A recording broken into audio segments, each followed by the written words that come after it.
"Well, I have no connection with any other people who have been making inquiries," said Holmes carelessly.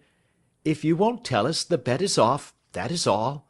But I'm always ready to back my opinion on a matter of fowls, and I have a fiver on it that the bird I ate is country bred."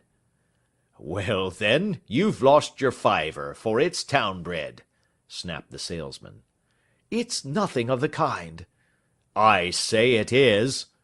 "I don't believe it." "Do you think you know more about fowls than I, who have handled them ever since I was a nipper?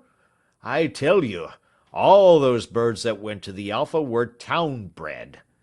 "You'll never persuade me to believe that." "Will you bet, then?" "It's merely taking your money, for I know that I am right. But I'll have a sovereign on with you just to teach you not to be obstinate." The salesman chuckled grimly. "Bring me the books, Bill," said he. The small boy brought round a small thin volume, and a great greasy-backed one, laying them out together beneath the hanging lamp.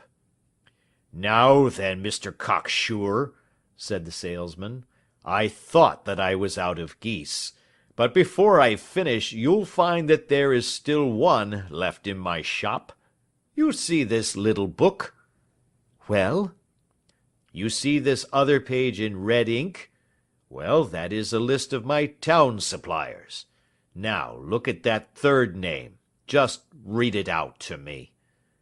"Mrs. Oakshott, 117, Brixton Road, 249," read Holmes. "Now then, what's the last entry?" "Sold to Mr. Windicate of the Alpha at 12 shillings." "What have you to say now?" Sherlock Holmes looked deeply chagrined.